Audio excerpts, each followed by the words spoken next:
Welcome to the Reddit Chronicles. Today we will be reading from True Off My Chest. Our first post is by Anybuy. My husband confessed to cheating and now he's mad at me. We've been together over 10 years since high school. Today he blindsided me with a confession that he cheated on me. He just blurted it out and I didn't react for a while because I was thinking. When I finally responded, I confessed that I've never really desired sex. I knew it was something he really enjoyed and I was prepared to write off having it as relationship maintenance because I thought I was the only one he wanted it from.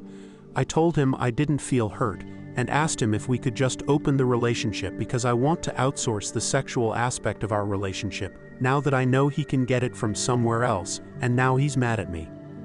I just want to be clear, I did explain I wouldn't be stepping out on the open marriage because I don't desire sex, but it takes so much pressure off me to make sure his sexual needs are met if we go with this arrangement. Update. He asked if there was anybody else and I busted out laughing and said no. I showed him my Reddit posts and explained, and he's hurt. And I am angry because I love him, and I don't even understand why he wants me to continue having sex with him. I'm extremely mid at it, I don't particularly enjoy it, and he can get better from other people. It's starting to make me feel like he doesn't notice the ways I do show love, and I'm only tolerated because I have sex with him. Edit. Just clarifying because people keep asking, we do it every weekday and twice a day on weekends. I am affectionate in every other way, and sex isn't the only way I show love to him. I don't just lay there and let it happen. I always ask him what he wants to try, and I try to learn by looking for directions. I'm just not talented, but I am engaged in making him feel good. I realized I am asexual after being married with kids.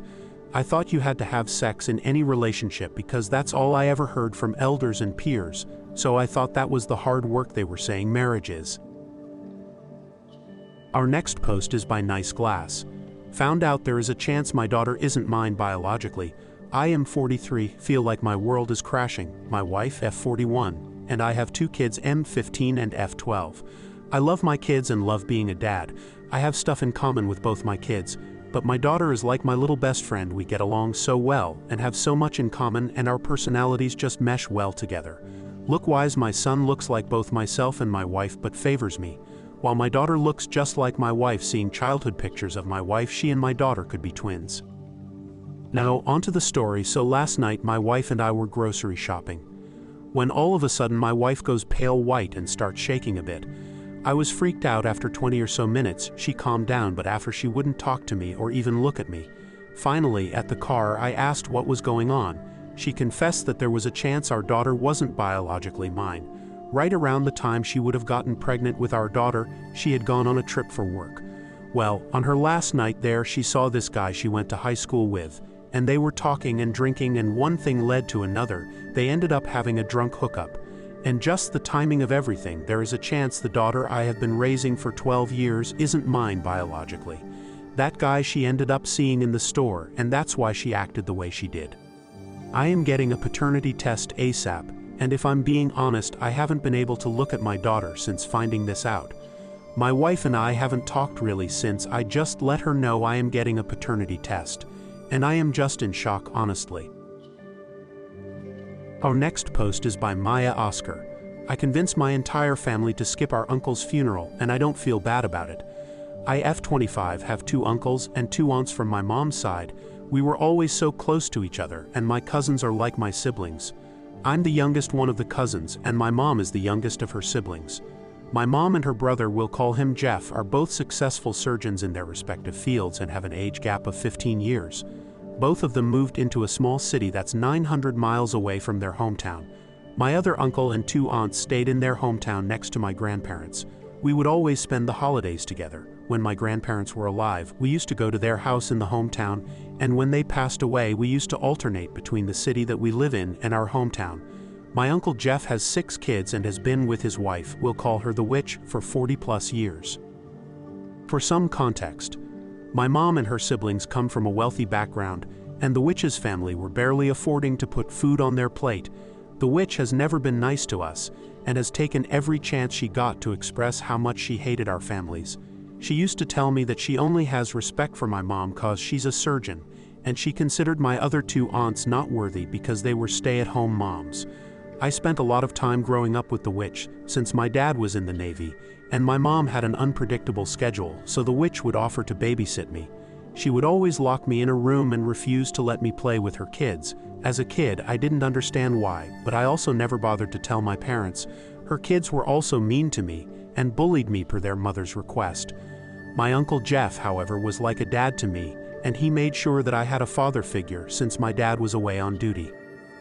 My uncle used to invite my other cousins for holidays, but they would only stay with me and my parents since the witch falsely accused them of stealing from her. As time went by, we would only see my uncle once a month even though our houses were next to each other. I used to go to the hospital he works at to be able to see him, and he would always apologize and say that things are complicated in his marriage. My aunt used to drive 900 miles just so she could talk to him for an hour, and every time the witch found out that my aunt saw him, she would lose her shit by telling him that his sister was trash and that she doesn't like her. Eventually, my cousins and aunts stopped coming and they would just try to call him on the phone to check on him. I also moved overseas and saw him maybe once a year. 2 years ago, my Uncle Jeff had a stroke. The witch didn't bother to tell anyone, and my mom found out while doing rounds at the hospital. Safe to say, my mom was pissed and she told the rest of our family. Thankfully, my uncle recovered, but he was very pissed at this wife. Jeff told off the witch and released all the pent-up anger he had for 40 years. He apologized to his sisters, to me, and to all my cousins for enabling the witch behavior. He also told us that if he dies, his wish is to be buried in his hometown next to his mom. The witch did not like that and asked us to leave the hospital. She took away his phone, and for 2 years, every time we would call him, she would answer and tell us he's sleeping. And since my uncle's health was declining, he couldn't do anything. We had to rely on the housekeeper to tell us if he's okay, and sometimes would sneak her phone to him so we could talk to him. 2 weeks ago, my mom got a call from the witch telling her her brother is dead, and that the funeral will not be in his hometown. The witch decided to bury him 900 miles away from where he wanted. I called her and told her that if she was worried about the cost of transporting his body to his hometown, I'll cover it.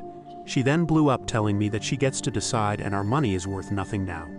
I called my cousins and aunts and told them not to go to the funeral. We all were shocked and sad to see that his last wish wasn't fulfilled. We did not inform the witch that none of us were coming. She called me on the funeral day, frantic that no one showed up. Turns out even his friends had the same idea and refused to go. They called us after the funeral, and we held a private service 2 days after in my uncle's hometown to honor him and celebrate his life.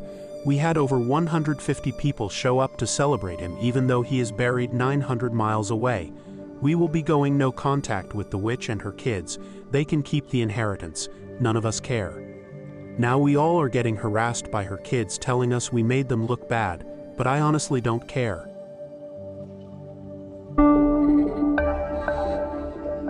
Thank you for listening to the Reddit Chronicles. Follow for more content.